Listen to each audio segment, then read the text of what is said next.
Today we have on pro surfer Jacob Pacheco. He's the creator of the Prone to Ride channel. We hear his adaptive story, we learn more about the content he creates, and we hear why challenges can be viewed as gifts. So tune in. Through that tragedy taught me life is finite. You really have a short window to take what it is from life that you want and enjoy it. You can go back to that day, February 18, 1990, and change what happened. My honest answer is I wouldn't change it. You're just going to have to go through it, and your strength is going to be found in simply going through it and being authentic and real in the process. I was talking with my palliative care doctor today, and she turned around to me and she looked at me and she was like, do you think that you'll eventually beat this? And I was sort of like, yeah, that's probably what I'm trying to do. No, nothing will ever take away the pain of my daughter not being here. It's my reality. Well, I know what my body's going to do to me. I've got a wheelchair in my future. But you know what I've been looking for? What's that? One with off-road wheels. Just remembering me as I am, happy and energetic and full of life, no matter what. You can expect life to kick you in the teeth, but you always get back up, no matter what, and you just keep going. Living Adaptive with Scott Davidson. Yo, what's up, everyone? We have a really good episode today for the Adaptive Tribe. Before we jump into that, in case you don't know, head over to livingadaptive.com to find previous episodes, show notes, contacts for guests, links to social media accounts, and a bunch of other good stuff, so go there. So we got pro surfer Jacob Pacheco on the show today. Jacob is the #2 adaptive surfer in the United States. Jacob is the creator of the Prone to Ride channel, and this highlights his adaptive life and his journey to become the best surfer possible. He lives by the motto, keep charging for your dreams and goals, and you can see this in his speaking engagements and media he produces. All right, so let's jump into this. What's up, Jacob Pacheco? Thanks for being here today, man. What's up, my man? How are you? Good, man. I feel really honored to have you on because I know you're super busy. Congrats on a surfing success. I watched your adaptive surfing competition back in December, I believe it was. The success you are creating a bunch of good content. You're working with LA Galaxy right now. You're running Enable Athletics and you're competing. So I really appreciate you giving us some time, man. Oh, no, it's my pleasure. I feel very honored and privileged to be on here. I love doing podcasts and having good conversations, and I thought your content was quite excellent, and I just needed to be on here as soon as possible, so we made it happen. You're so busy. Do you get time to get out, man, have a social life, date, do stuff, or are you always just work? I would actually say, my work is more of my fun time. I really enjoy what I do. Sometimes I need to take a break. But for the most part, my release is pretty much exercise and surfing and the occasional social event. But honestly, my focus is on my future and trying to make things better for the next generation. Well, you're a professional surfer, and I also wondered this before we kick it off into your adaptive story. Do you get into those beach turf wars like we see in the movies between surf camps? Because you're right out in the heart of it, man, especially Oceanside. Yeah, there's quite a few organizations around here that like to have their turfs, but I think we all try to work together to make things better. I like to be right in the midpoint so I can attack north or south. Yeah. So that's what I like it. That's why I like it. So I have both feet in two different worlds, which is kind of the story of my life. So it kind of works out just fine. Well, speaking of the story of your life, which you air in, a video format on your vlogs and everywhere else, but we need to get into it real quick so our audience knows who you are. You have an adaptive story. You're like me. You have one that started at birth, man. So if you could briefly tell us a little bit about that. Yeah, I was born with spastic cerebral palsy. I was diagnosed at 6 months of age, so it's all I've ever known. I like to call it the pimp limp. So when I do walk around, it Nice. looks like I have the limp of a pimp, but you just got to own it and live every day to the fullest. Bro, you own it for sure, man. You're out there on the beach all the time working out and just like surfing and doing everything, but you put yourself out in vulnerable positions, and I'm sure it took a lot of time to get to that spot where you felt comfortable. I know for me it was that way, man. When did you start airing yourself out like this? As far as like truly digging down deep into my character and things like that, recently on the vlog, because I didn't really open up and share with a lot of people the intimate details into what it was like to be raised with a congenital disability. And I had a friend who recommended that, hey, you need to tell your story from beginning to end. And I think people will be very empowered by it.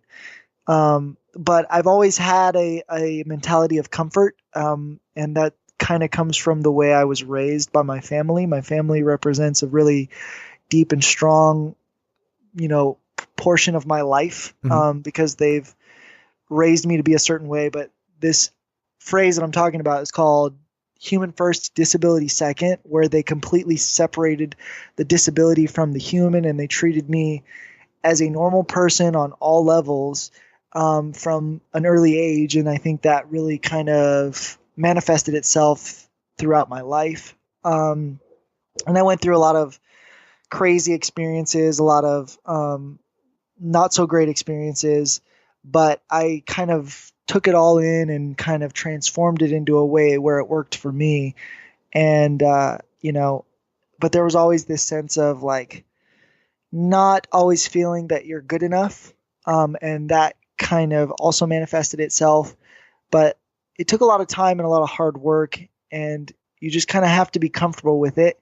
It's not always going to be perfect because you're human, and to be human is to be flawed.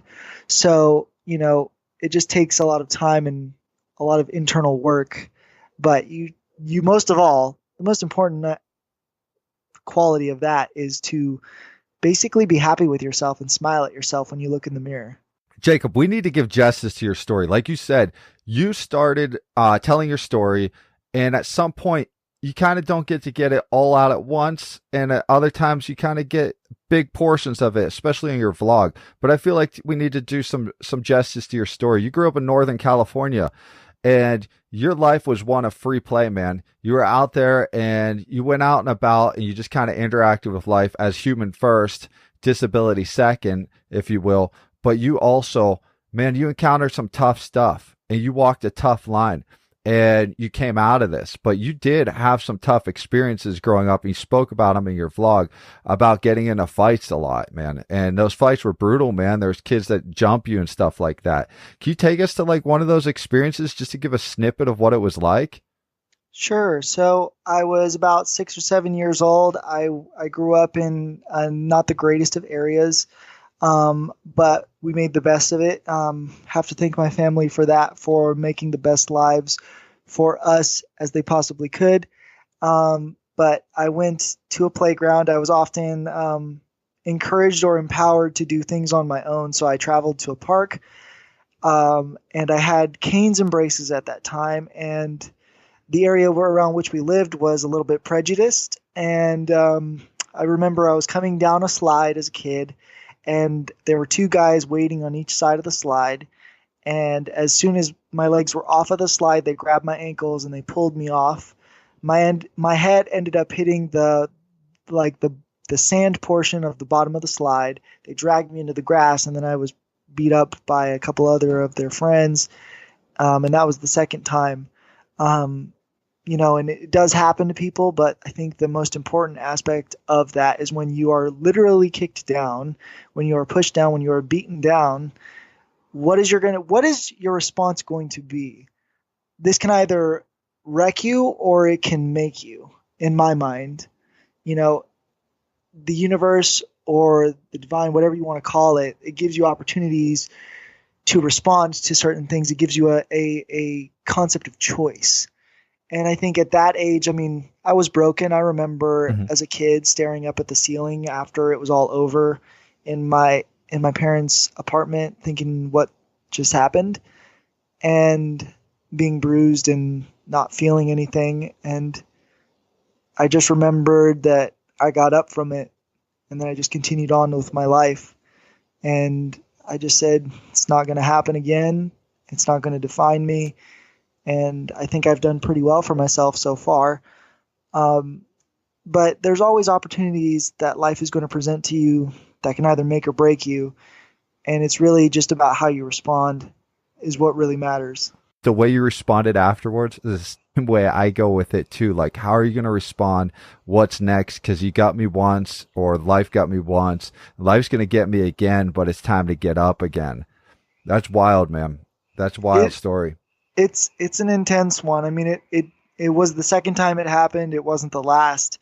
And it happened at the same park 3 different times. And you might be saying, yeah, Jacob, I think you should have picked a different park, but that was the only one that was around. So, I just wanted to be outside. But yeah, it is always about how you respond to things. And, at a certain point, I kind of welcomed it. I was like, I'm ready to fight now. Like, let's bring it. Yeah, it is. There was kind of like a pride in the adversity and going through that. So you grew up in this period where you're young, but you're still old enough that it wasn't widely accepted to go through bad shit, like I talked about in Jeremy Ogle's interview, an episode or 2 before. And so it was really just a different time. Do you feel like nowadays, like when you tell your story, you feel comfortable about it? Yeah, of course, because it's me. Why would I not be comfortable with me? It's about reaching a level of acceptance within yourself and being able to share it. And I understand that everybody has varying experiences and circumstances that have differing effects. But at the end of the day, the number one most important thing is to be able to look at yourself in the mirror and be happy with what you see, because it's your life. Somebody gave you that opportunity to have your heart beat. Like, before your parents even decided, they thought you were good enough. That's why your heart beats. That's why the heart is the first thing that is alive when a child is being made. It's not the brain, it's the heart. And so if we think with our brains and our hearts at the same time, man, imagine what could really be possible in humankind. Imagine the amazing things we could accomplish. Yeah. And it's about loving yourself. I mean, of course, I'm beaten down, broken, and crazy looking. It looks like I had too much to drink the night before, but I promise you I didn't. I just look that way. Yeah. But it's about loving yourself. It's my story. I embrace it. I'm happy for it. I'm grateful for it. I'm grateful that I have cerebral palsy, because if I didn't, I would definitely not be here on the beach doing a podcast. I mean, this is a crazy, amazing life. We hear the ocean, don't we, right now? We do. It's amazing. I knew I was hearing that, man. I know your ocean. Where are you at? Which ocean are you in? I'm on the Pacific side, bro. The Pacific side is the best side. Yeah, it is for waves, for sure. What beach exactly? We're in Long Beach, man. I'm right in between Oceanside and San Diego and Upper LA, Malibu. Yeah.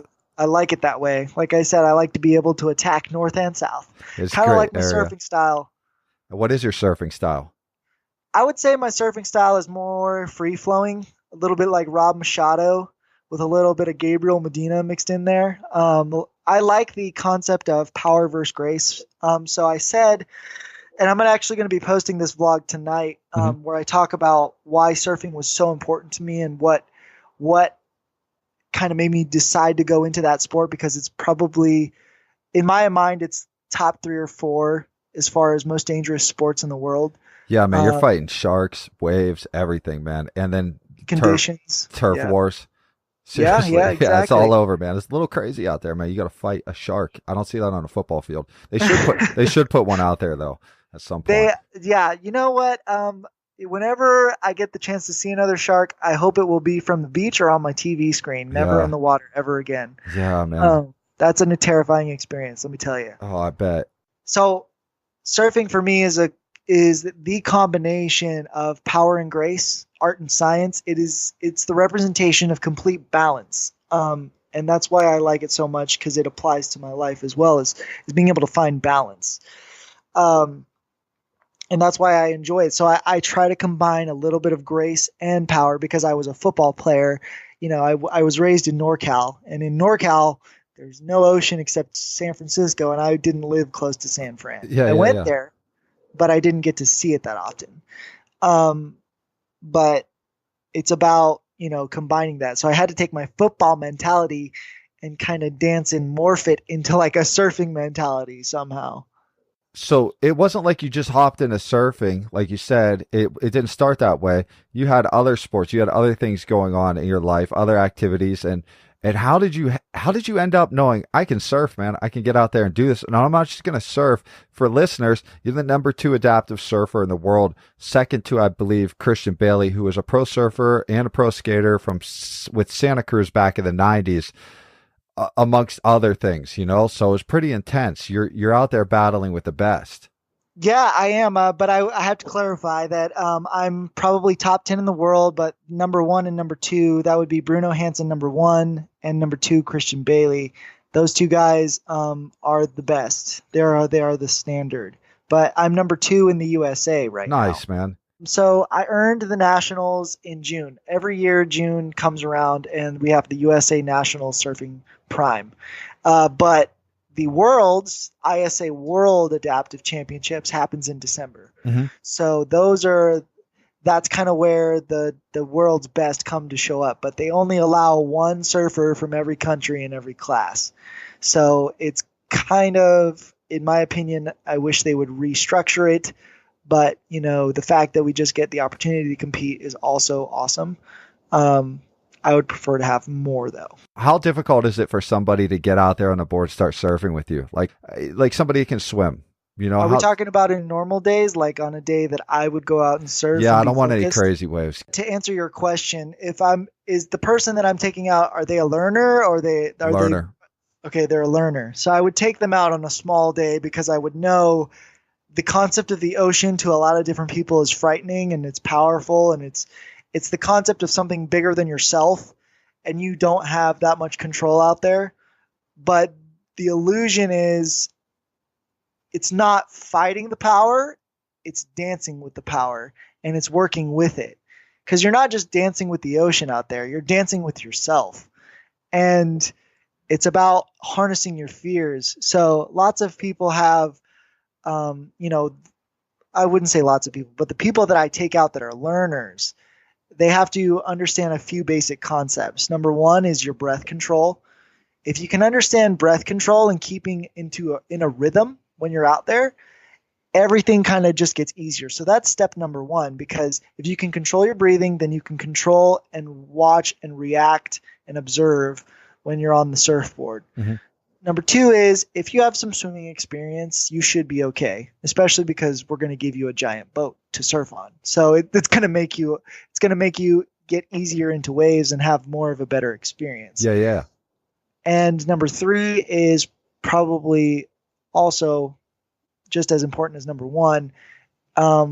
Just be really happy, because I'm going to be really happy. And if you're not going to be really happy that you're out there with me, then I'm not going to waste my energy with you next time, because I enjoy being out there, and I would rather you be stoked out of your mind than scared. Gotcha. Because it's an amazing experience. Once you make it to the outside and you're in the calmness and you're waiting for the wave to come, you're like, oh, actually, this feels pretty freaking good. Like, it's like, yeah, it does. You want to catch a wave? And they're like, maybe. I'm like, nope, you're going to go. Let's go. Man, I got to shift out that way soon. I really do. For sure. Come out here. We'll make sure you have a lot of fun.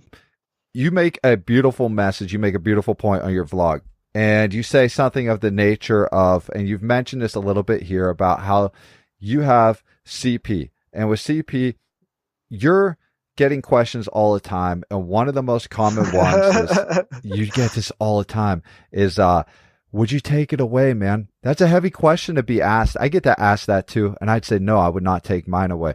Would you take cerebral palsy away? Like having that experience in your life? And if not, why? No, I wouldn't, because it represents a huge portion of my life. And without it, I'm not the same person, and I'm not at the beach surfing for a living and doing what I love to do. Like, it's so simple and uncomplicated when you eliminate, ego and pride and emotion and all those types of things. It's like, the more you think about it, the more you realize that everything was given to you for a reason. And it's about how you respond. Again, it's about how you respond to it all. And I understand being bitter. I understand being in pain and hurting inside and out. I understand all that. I went through all of that as a kid. I was never perfect. I cried myself to sleep as a boy, wondering why these things happened to me, and no one could give me the answers. So at that point, if no one can give me the answer, then that means I need to find the answer for myself. And you have to go deep inside of yourself because there's not many people. In fact, there wasn't anyone around me for the most part growing up who could relate to me in a certain way. And so I said, fine, I have to walk in my own gray path and I have to find my own way. And that just kind of led to the point, or to the fact that, yeah, you know, I might fall and it might hurt and I might, you know, get banged up or scraped up. And there are days where I might be more tight than others, but I'm living a really beautiful life and I'm really, really lucky to have it. I've worked for it. And if I took away cerebral palsy, I probably wouldn't have the same kind of drive, the same kind of mentality to make things happen. So it's literally the greatest gift that has ever been given to me because it allows me to give more to others. You know, that's what Jeremy Ogle said in his podcast, in his section. Like, he's like, he is more for others than he is for himself. And I think that that's a beautiful saying. And I resonate with that because I try to give back as much as I can because things have been given to me. You know, it's Yep. that perspective. You're a content creator. Speaking of giving back, you create all the time. You're creating new content all the time. And it's with your channel, Prone to Ride, most notably. What's Prone to Ride about and what's its purpose, man? Prone to Ride is my soul child, I guess you could say. So in 2016, in a parking lot late at night, I was with my buddy and he was giving me an intervention because I was at my wit's end. I was going to graduate from grad school and I was working in Division I sport. I was working for the LA Galaxy. Things were going in a direction, you would say in a direction that is awesome and amazing. But the reality was I didn't feel like I was progressing and I didn't feel like I was getting a fair shake.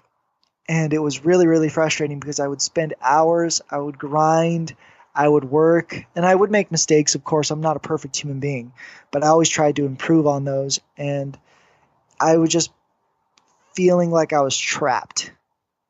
I didn't know which way to get out of the cage. And so my buddy was like, you know what, man? He's like, you surf, right? And I said, yes. And he's like, you're pretty good from what I've seen. He was like, I think you should start an Instagram page. And I think you should start competing. And I said, I don't have the money for that. He was like, you know what you can do about that? I said, what? He said, start a GoFundMe page.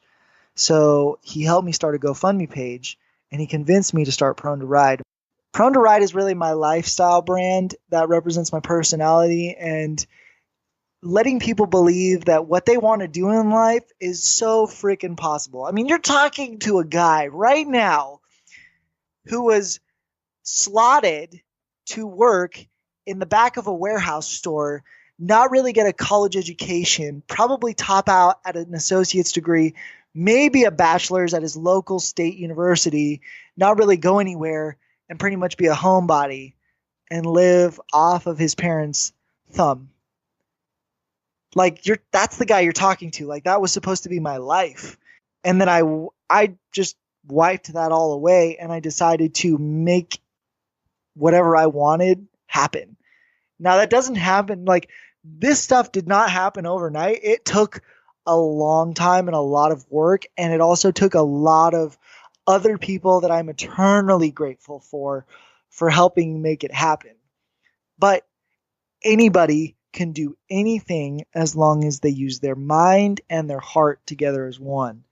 And that's what really kind of Prone to Ride is about. And it's more of my fun lifestyle brand in conjunction with Enable Athletics, which is more about inspiration, passion, and progress. And that really kind of encapsulates my life because I have a lot of passion.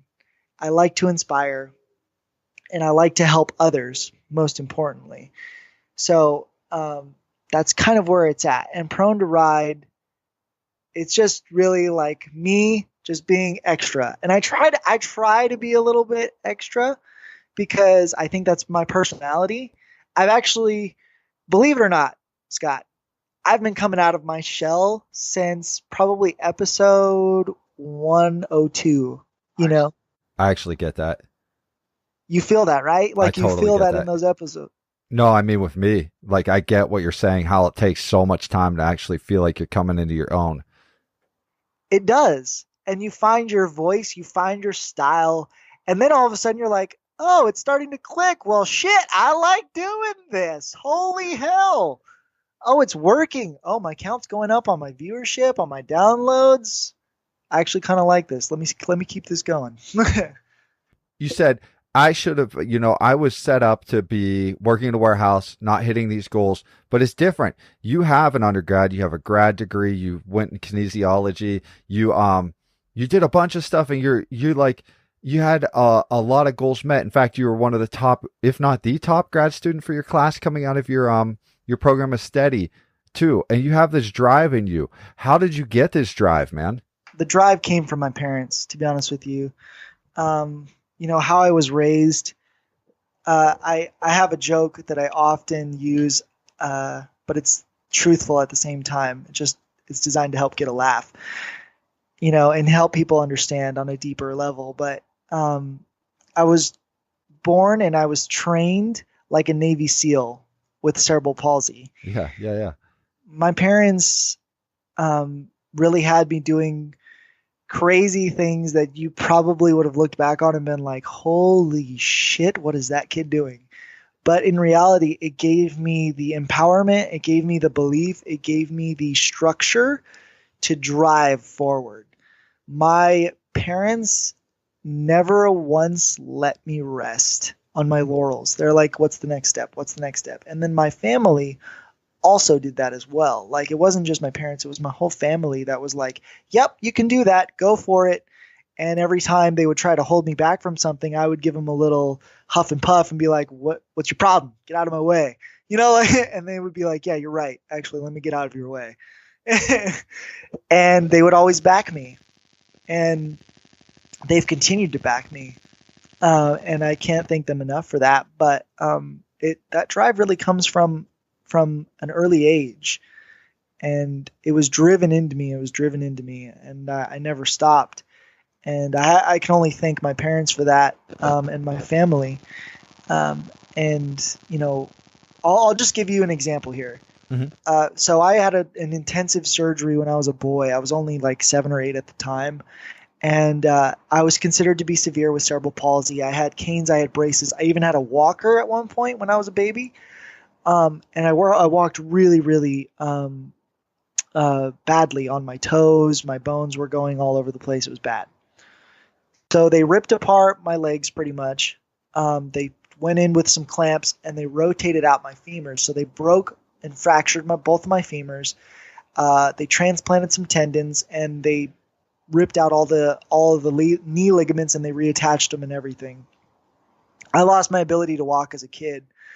And I had lost a lot of weight, a lot of muscle. My legs were completely atrophied. And I had to relearn how to walk, not in a medical facility. I didn't really get that opportunity. I relearned to walk in my mom's hallway. And my mom and I would hold each other's hands, and I would walk down the hall. And if I put too much weight on her hands, she would take her hands away, and she would allow me to fall. When I had atrophied legs, my legs felt like they were on fire every single time, and I would scream and wail, and it would hurt so bad, and she would not break a tear. She would be completely calm with a loving, tender touch, but she would be stern. And she would just tell me, get up. She'd just be like, get up. And I said, okay. And she would not help me get up. I had to do it on my own. So I had to crawl over to the wall. I had to put my elbows and hands on the wall, and I had to dig my body weight into the wall and climb myself back up. And she would hold her hands on my side as I was crawling up, and she wouldn't let me go back down, but she wouldn't be helping push me up. You know what I mean? She was there for support, but that was it.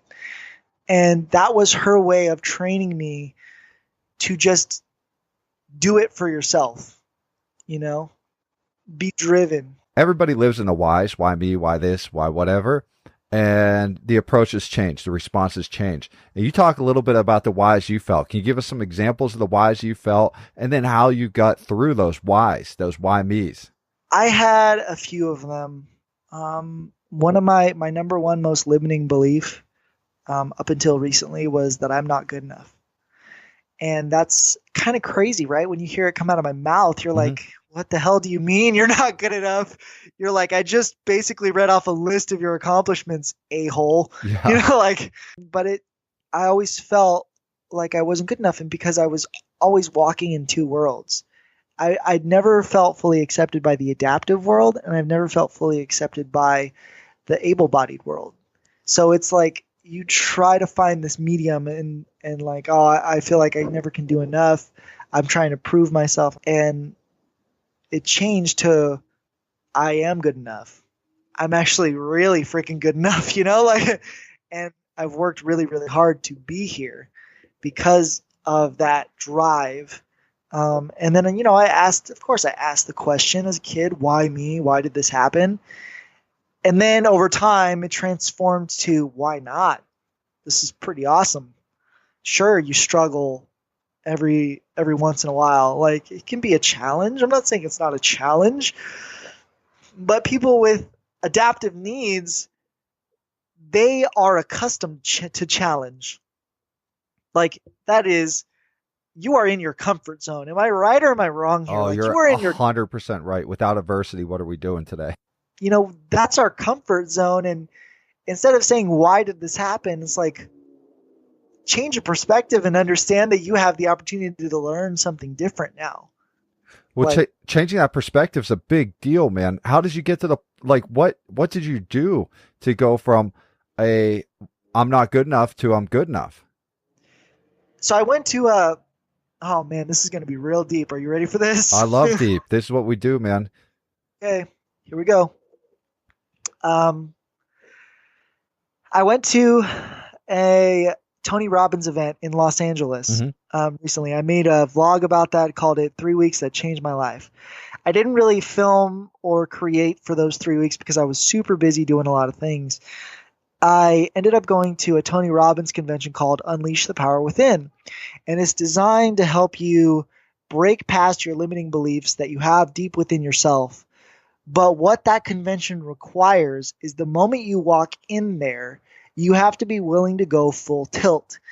And what I mean by that is you have to go in there with an open mind, react accordingly, and see yourself for what you really are, confront those ugly truths about yourself, and understand that they are not reality. And it's all about basing your perception around that and living in a beautiful state of gratefulness, fulfillment, and thinking about giving back, not what you can take. Now, that's a really, really difficult concept because we don't like to deal with our inner demons. We don't like to deal with those things. And I completely understand that. I know. But what I found is I had a really deep seed of anger, of pain, of sadness because of the things that had happened earlier in my life. I felt like I never matched up to my parents' expectations. I always felt like a burden. I always felt that I wasn't good enough because the reality is my family, I look up to them and I admire them as amazing people because they are super, super successful in everything they've done. In life, in business, in sport, they've been successful. And the way I deem success is they live a happy, fulfilling life and they are comfortable and they can do whatever they want, whenever they want. And that's what I wanted for my life. So you can understand how that kind of trickled down to me, right? Like you can see like the apple did not fall far from the tree, but it did. It did fall far from the tree and it broke and that's what happened, you know, but I made that apple into the best apple there is. But anyways, I'm just a funny guy. That's what I do, man. I love to crack jokes. That's all I do all day too, outside of this realm. It helps create a sense of like comfort. Like it helps people really relate to you, I feel, and you engage them. Yeah, I do too. Did you get to see Tony Robbins, man? Did you actually interact? He was 2 or 3 feet away from me. He walked by me a few times and it was really amazing. But getting back to I'm sorry, I went off on a tangent there. It was a 4-day event and it was pretty much the special forces training of self-improvement. We went all day long. We didn't get home generally till 1 o'clock in the morning. And then we had to be back by like 8 or 9 the next day. So it was a lot. And I ended up getting really sick after that. But the third day is the hardest day because it requires you to go deep down into yourself and be willing to look at your inner demons face to face and be able to let them go and eradicate them from your existence or from your life. What happened that night was insane. I'll never forget it. It was in an auditorium of 15,000 people. 15,000 people. We were all going through the same things. They darkened the room till it was pitch black. And I'll never forget, we existed in hell for about 7 to 10 minutes. It was crazy. The amount of screaming, the amount of wailing, the amount of uncontrollable crying, fear, and pain. It was hell. Like, I'm not joking you. Like, I was like, whoa, this is a lot. And I don't get rattled very well, but I was rattled in that moment. We had to stack our pain on top of each other. We had to stack the pain. And because it will limit you later on in life. You may not think now, but if you extrapolate that over a long period of time, it will eventually snowball and it will eventually take things away from you that you felt you deserved or you wanted. What happened was I fast forwarded in my head. If I kept holding these limiting beliefs, I saw what I looked like 20 years from now. And it was disgusting. It was heart-wrenching, gut-busting bad. I was broken mentally. I was not surfing anymore, not traveling, not helping people, not doing Prone to Ride, not working in sport, not doing anything I wanted to do. I was living in a cubicle, or not living in a cubicle, but I was working in a cubicle 9 to 5 every day, wearing a Dwight t-shirt with a tie. Yeah. And you know, not that there's anything wrong with Dwight, because Dwight's an amazing character. Yeah. But, you know, not surfing, not doing any of that. I had no family. So all of my family left me because they didn't want to deal with my negative personas and the constant need for validation and whatever. They had left me. Even the people that supported me the most right now, those people left. And they didn't want to deal with that anymore. So I had no one and nothing to come home to. All I came home to was a TV tray with TV dinners and Netflix. Out of shape. For me, it's hell because I'm gone. Like, nobody wants to be around me. No one. That would be terrible for me because that means I didn't do something right or what I felt was right for my life. Finally, it got so bad. It got so empty and lonely. I lost all hope. And I imagined, or I saw, not imagined, I saw me putting my head through a noose. Now, let me be very clear about this. I have never once, ever in my entire life had a suicidal thought or have ever been, you know, it's never been there. Like, that's never happened. Yeah. Until that moment. And that's when I snapped out of it and I opened my eyes and I was like, I breathed in real deep and I was like, okay, I understand now what's happening and I need to be able to not do this ever again. I do not want to have this limiting belief in my life. I do not want it. I am going to go full bore into everything I want in my life and I'm never looking back because this is absolutely 100% what I should be doing.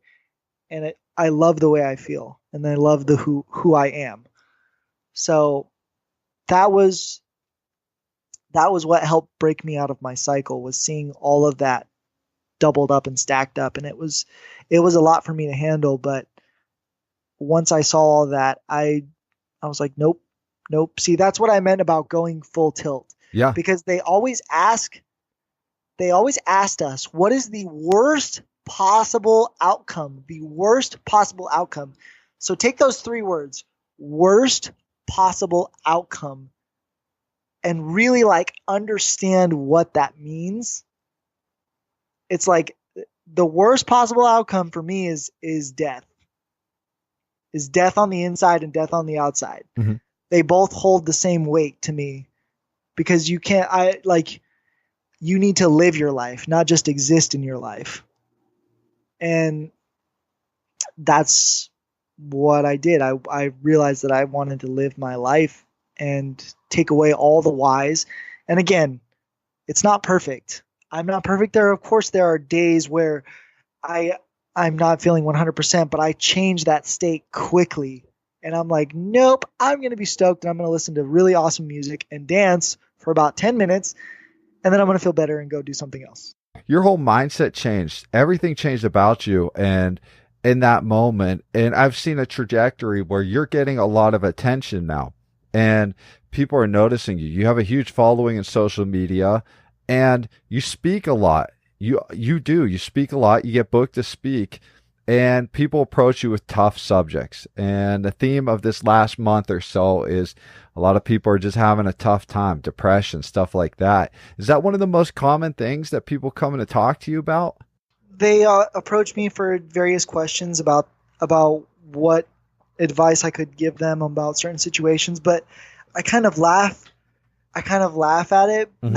I don't laugh at those problems. I never laugh at those problems. What I laugh at is the concept of someone coming to me and asking me for something, because I think to myself, these people are awesome and amazing, and who am I? Like, who am I? I am just a person trying to live his life as best as possible, and that's all I can really say. At the base level of it, it's just me living my life to the best of my abilities. And the questions that I've had are, sometimes about depression, about seeing things from a different light. Mm-hmm. And, I have been diagnosed with depression before. I've gone and gotten help for it. I've talked about a lot of my issues, and, there were quite a few. Pretty normal, I think. Yeah. But yeah, I was diagnosed with depression, and I went and sought help for it. And it's about shifting your perspective about what you don't have or what you should be doing versus what you do have, and to be grateful for it. I'm actually creating a new vlog right now about how to get yourself out of a slump, whether it's in life, sport, or whatever, right? Yep.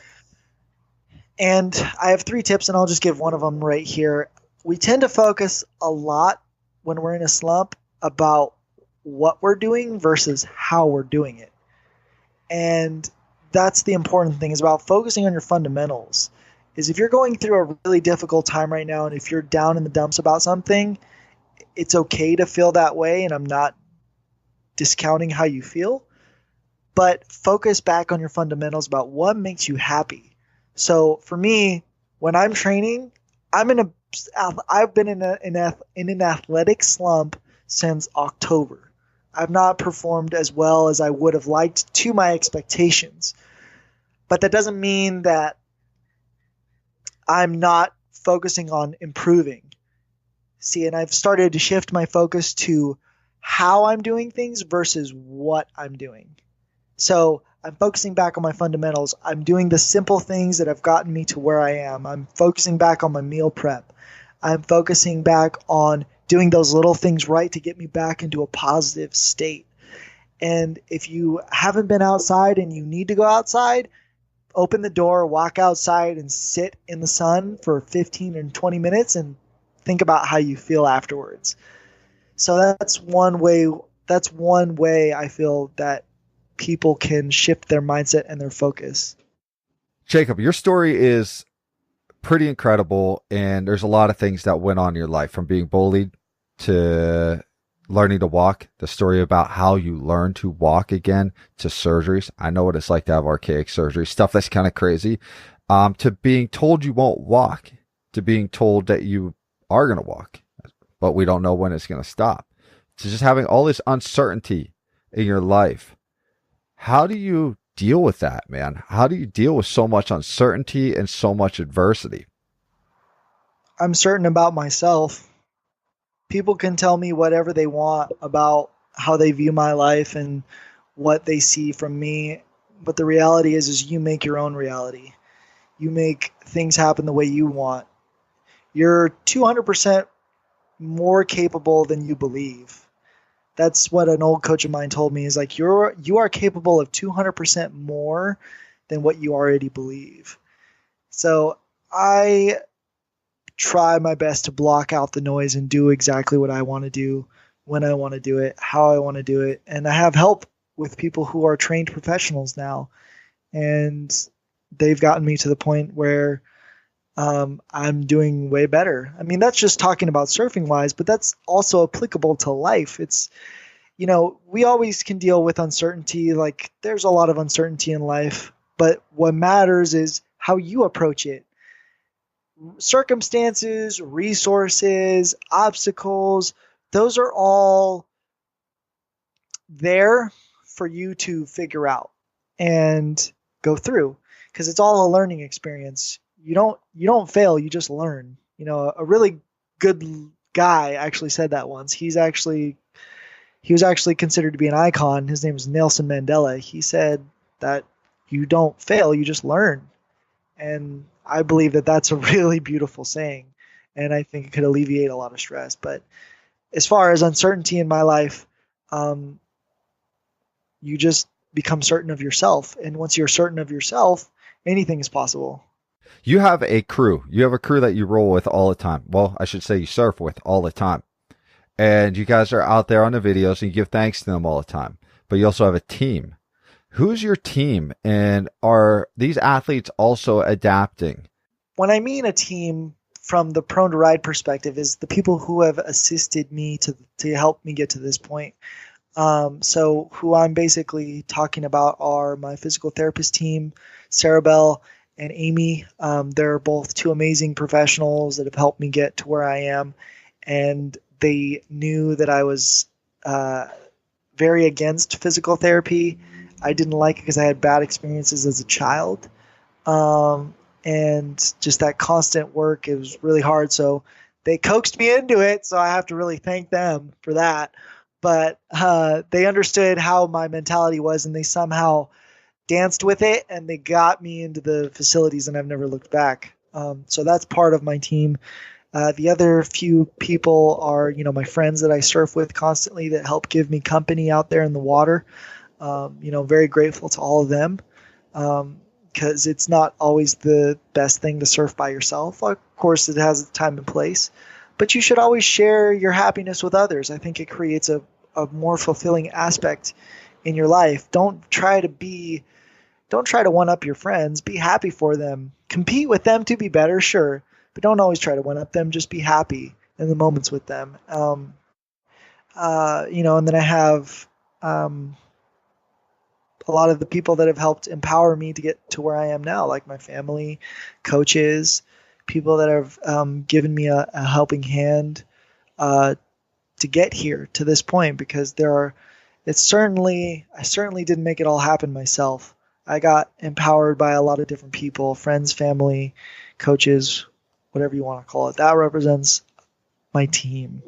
What's the funniest thing that you couldn't air because it just maybe was just a little too much to put out there, man, in your content?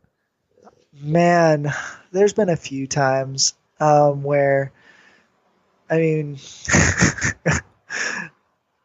there was a portion of time where Timothy Reed Murphy, he's been on my vlog a few times now. Oh yeah, I know him. Yeah. Yeah, he kind of brings me out of my shell a little bit more, and I like that. And there was a portion where I had a towel on. He's like, "Naked boy, come and do this." He tries to pull the towel, and I like bleep it out, because I mean I wasn't naked or anything, but I just it's a little much, Yeah, he Borated it, right? Yeah, we both Borated it, Like once his Borat voice comes out, my Borat voice will come out. Yeah, he's been really involved in the adaptive surfing community, but I think a walk on water is really his bread and butter, man. I think that's where he's always at. Yeah, he is. He is. That's his thing. That's his group. Do you ever get involved with the Walk on Water or any of those organizations to help out?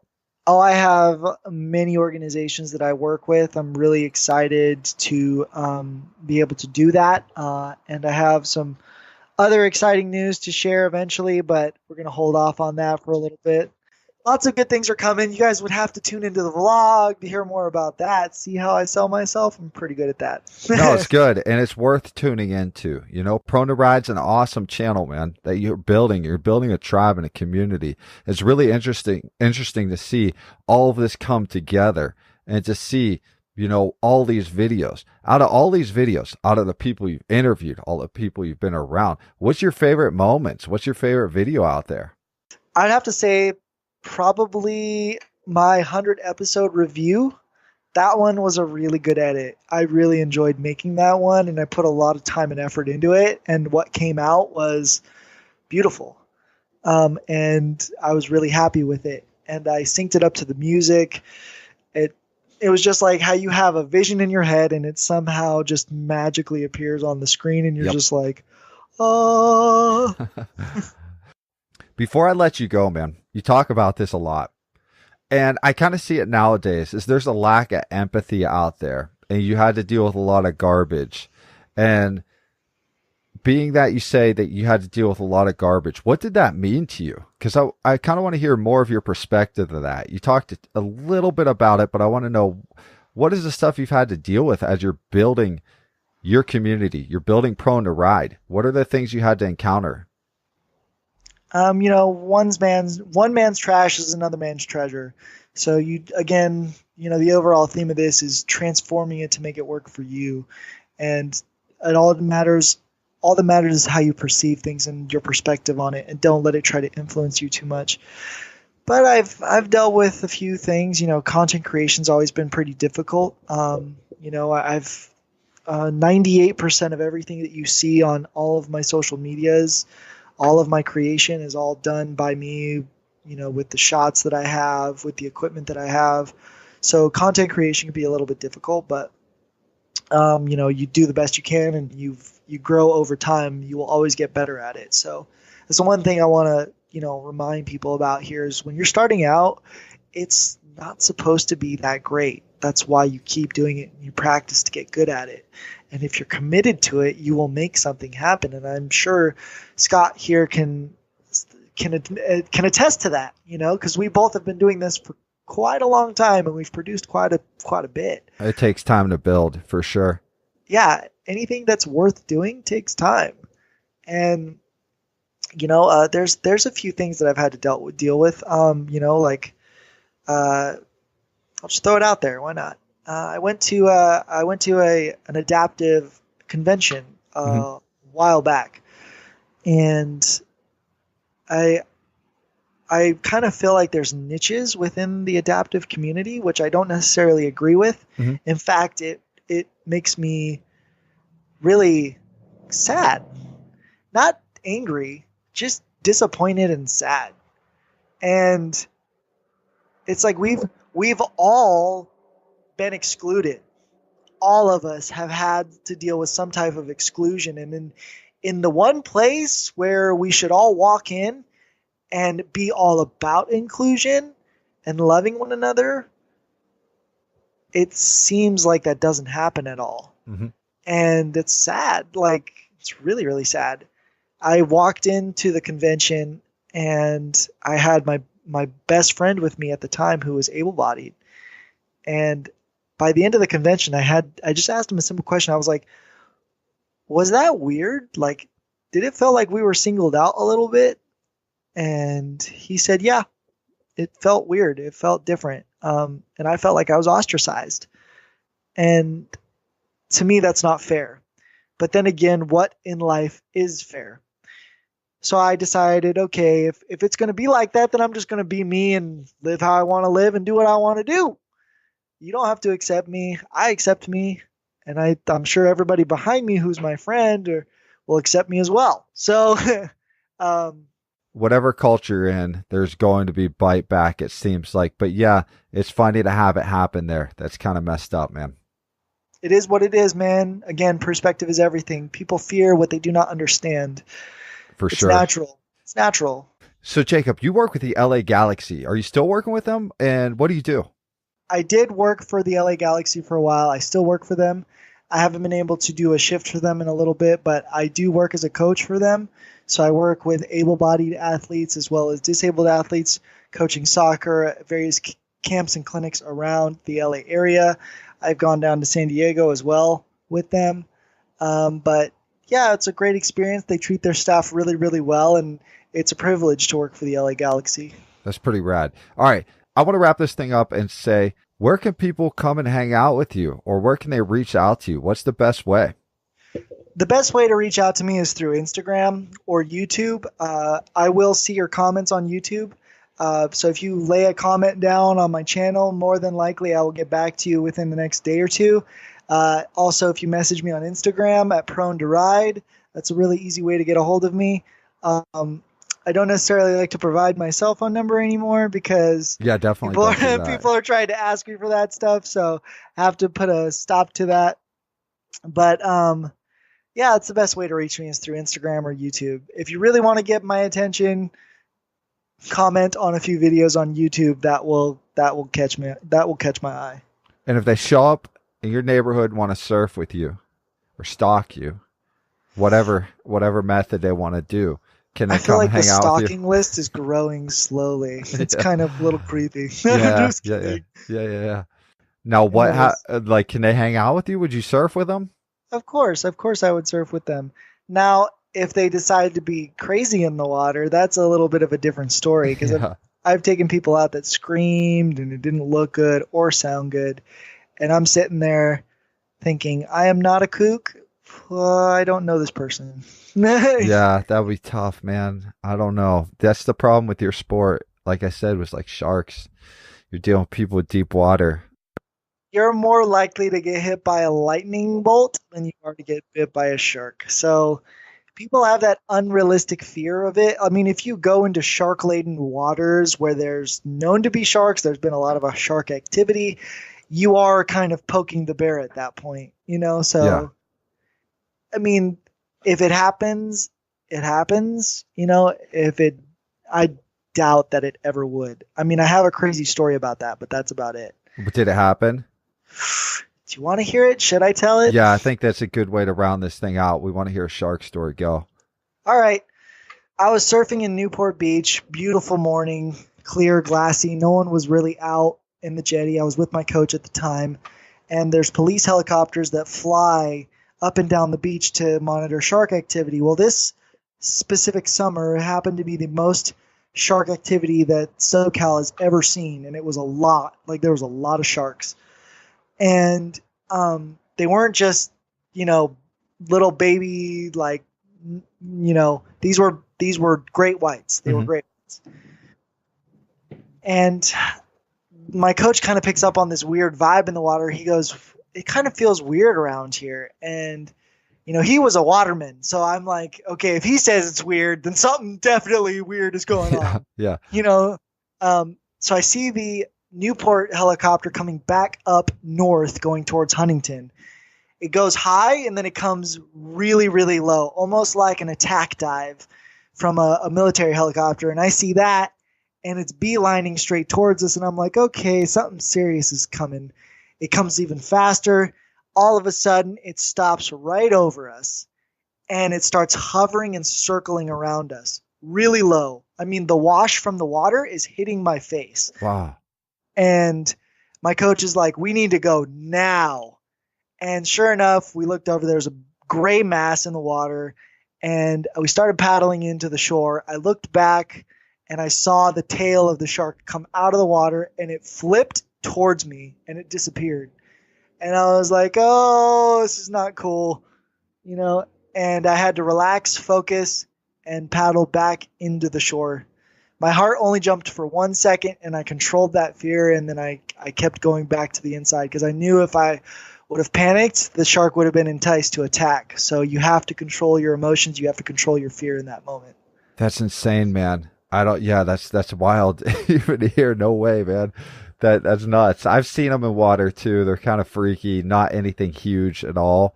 So, the fins always get you, man. Like there's Yeah. dolphin fins that pop out of the water, and you're like, oh, that's a dolphin. Okay, good. yeah. Phew. You know, Did you go You back see out that something day? else. Let's hear how crazy you are. Uh, Did you actually go back out that day?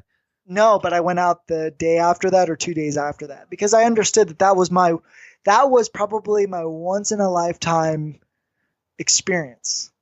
You know, so I was like, okay, it's out of the way. I'm good. I was safe. I exited safely. That brings me one last question. What do you want people to know about Jacob Pacheco? Like, what do you want them to know about you while they're listening? That I'm a warrior, but I also care greatly for others.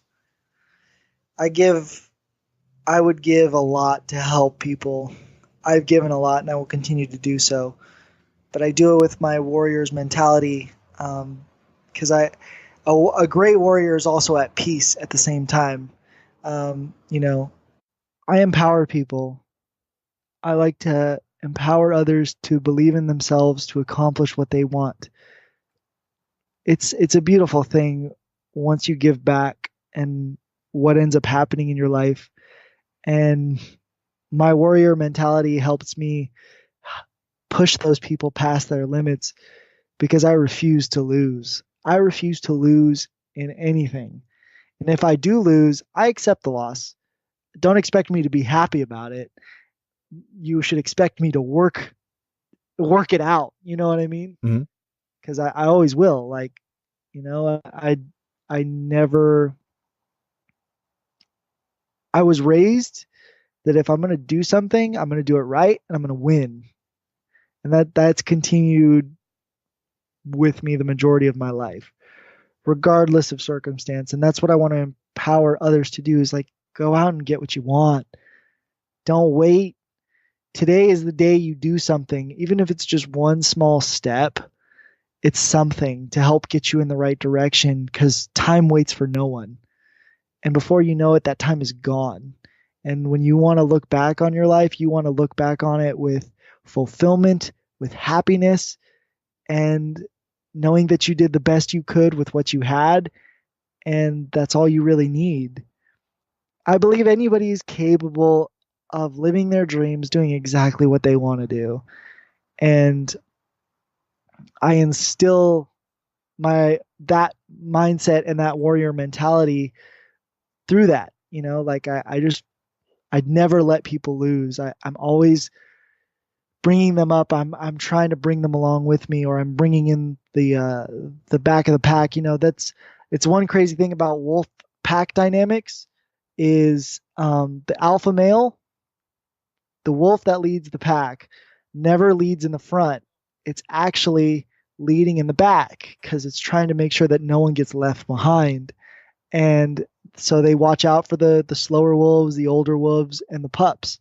So the alpha male is always in the back, making sure that no one gets left behind. And I love that mentality. And it's actually kind of funny when I stop and think about it because there are a few times where I lead from the front, but I'm also almost always in the back, making sure no one gets left behind.